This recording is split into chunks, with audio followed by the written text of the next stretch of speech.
L'autopsie ne laisse plus de place au doute. Le corps retrouvé en Loire ce mercredi est bien celui de Romain Barré, cet agent immobilier disparu fin septembre.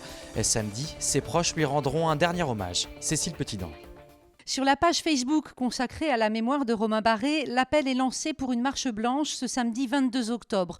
Le rendez-vous est fixé à 14h, place Viarme, et le cortège rejoindra la place Gralin. C'était les quartiers de Romain, ceux qu'il fréquentait le plus à Nantes. Cette marche, c'est un temps de recueillement. Chacun est invité à venir avec une rose blanche. Un peu plus tard, nouvel hommage organisé à la Beaujoire, car Romain était un fervent supporter du FC Nantes depuis des années. Une annonce sera faite au micro, puis 1 minute d'applaudissements retentira dans les tribunes. L'avocate de la famille nous le confiait hier, l'identification du corps était un moment redouté des proches, mais nécessaire pour commencer un vrai travail de deuil. Les hommages de samedi rappelleront que Romain est mort tragiquement pour rien.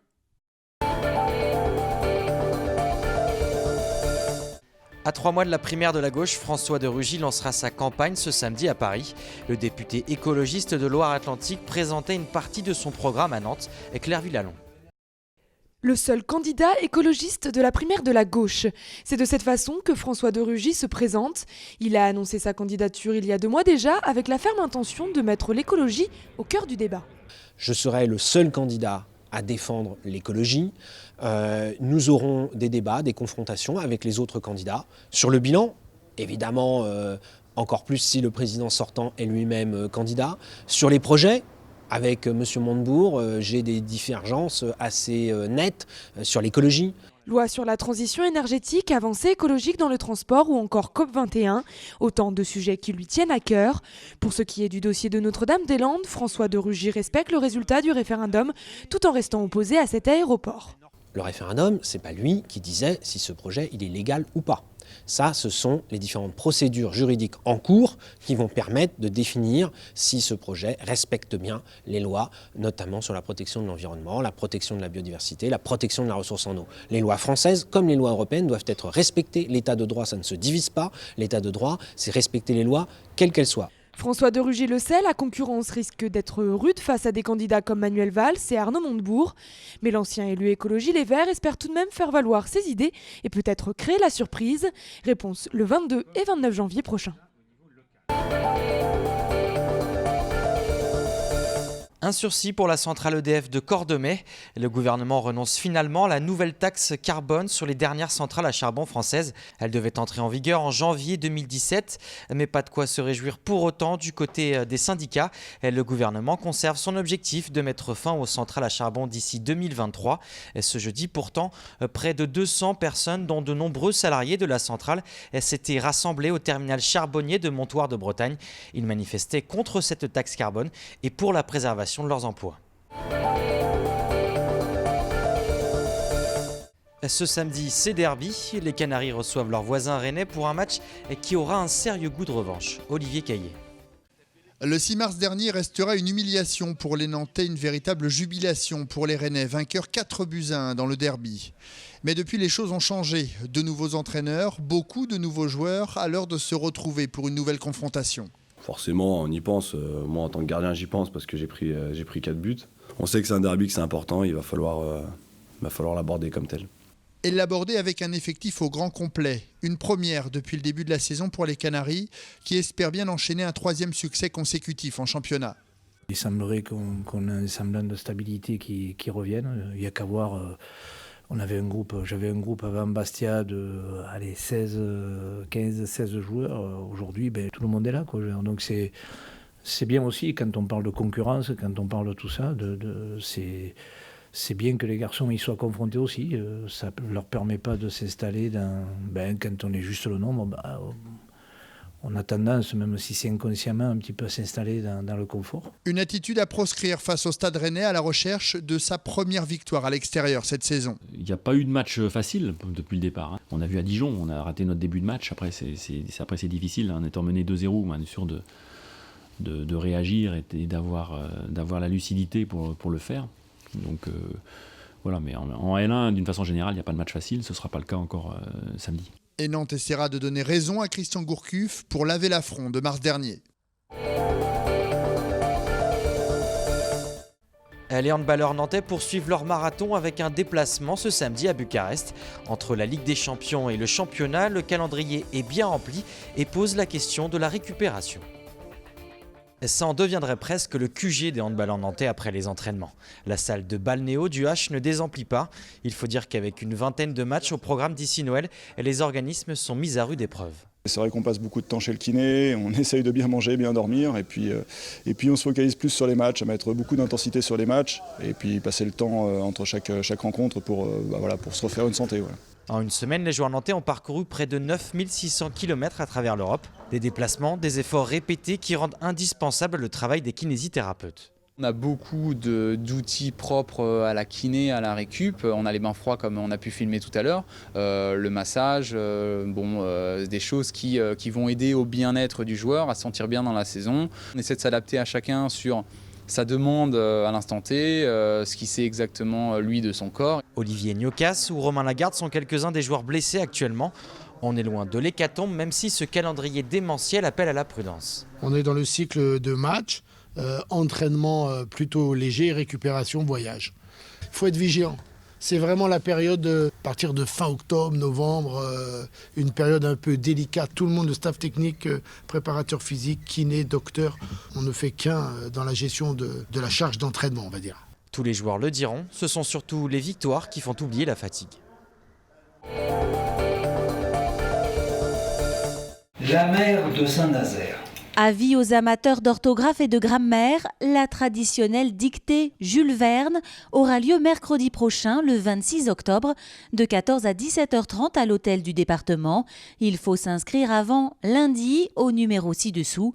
Comme les années précédentes, la dictée sera préparée et animée par Jean-Pierre Collignon, ancien correcteur au journal Le Monde.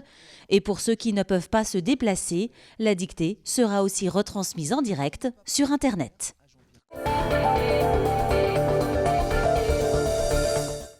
Et Sylvain Leroux a servi comme démineur en Afghanistan. À son retour, il a été victime de stress post-traumatique, une expérience que le désormais acteur partage dans un film. Bonjour Sylvain, vous êtes à l'affiche de Voir du pays, des Sœurs Coulin. Est-ce que vous pouvez nous présenter votre rôle dans ce film ? Donc moi je suis le caporal Moreau, qu'on appelle dans le film Momo. Donc c'est un soldat qui rentre d'Afghanistan au même titre que les deux personnages principaux, qui sont joués par Ariane Labed et Soko. Et donc je suis un de ces personnages. Alors ça raconte l'histoire de deux amies d'enfance, Aurore et Marine, qui rentrent toutes les deux d'Afghanistan, après avoir passé 6 mois d'opération extérieure en Afghanistan. Et elles font ce qu'on appelle un sas de décompression, qui était à l'époque mis en place par l'armée française. Un sas qui se déroule à Chypre. Et en fait, elles vont être confrontées à une nouvelle forme de violence. Au programme de ce sas, sport, relaxation et débriefing collectif. Quoi ? Débrief collectif de quoi, là ? Il s'est passé des événements au cours de ces 6 mois de mission sur lesquels il est peut-être bon de revenir. Eh les gars, passer de la burqa au string, faudra m'expliquer le principe du sas, hein. Nous sommes ici pour que vous puissiez rentrer tranquillement dans vos familles. Donc vous-même, vous avez été soldat en Afghanistan, c'est un peu une mise en abîme par rapport à votre parcours. Est-ce que ça a été déterminant, cette expérience, pour faire partie du casting ? Je pense que ça a aidé. Après, personnellement, moi, j'ai pas connu le sas parce que ça n'existait pas encore. Mais ça m'a aidé déjà d'une part à rencontrer Delphine, puisqu'on s'est rencontrés sur France Inter par pur hasard. Je témoignais sur la névrose post-traumatique et Delphine était là en tant que réalisatrice et on a discuté, on a sympathisé. Et puis à partir de là, elle m'a dit ça te dit de faire un casting. C'était 1 an après. Et puis j'ai été reçu haut la main et puis l'aventure a commencé. Ça s'est bien tiré de partout. On voyait rien. Sur une échelle de 1 à 10, à combien évaluez-vous votre stress ? Est-ce que je peux arrêter là ? Vous avez connu le syndrome post-traumatique. Est-ce que ça a été difficile de vous replonger aussi dans cette ambiance-là, dans cette ambiance militaire, pour ce film ? Non, même quand j'ai remis le treillis, ça m'a même fait sourire, Non, parce que comme je disais tout à l'heure, c'est vraiment un personnage qui a été créé, donc j'ai pas cherché à replonger dans mes souvenirs, à me dire tiens comment c'était, est-ce que j'ai réagi comme ça, comment j'aurais réagi. Je me suis mis vraiment dans la peau du personnage et j'ai pas cherché à me dire toi comment tu l'aurais fait, enfin toi comment tu étais. C'est vraiment deux personnages différents.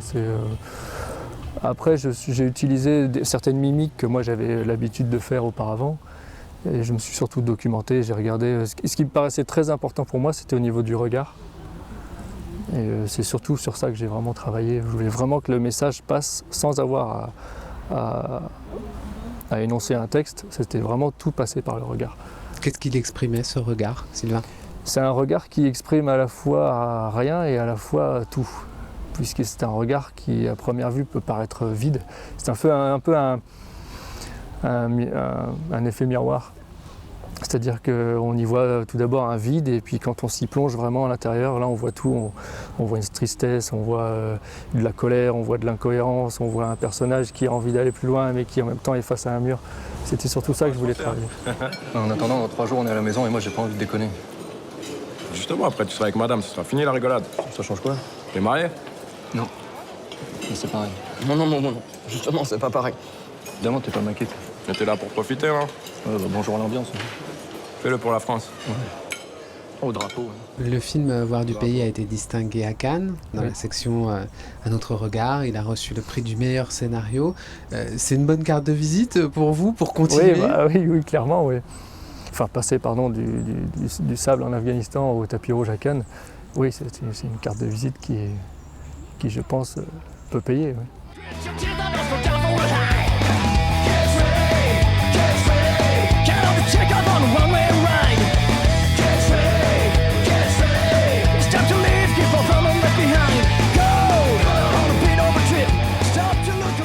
On vous connaît aussi avec le groupe Clean After Use sur Nantes. Vous faites de la musique.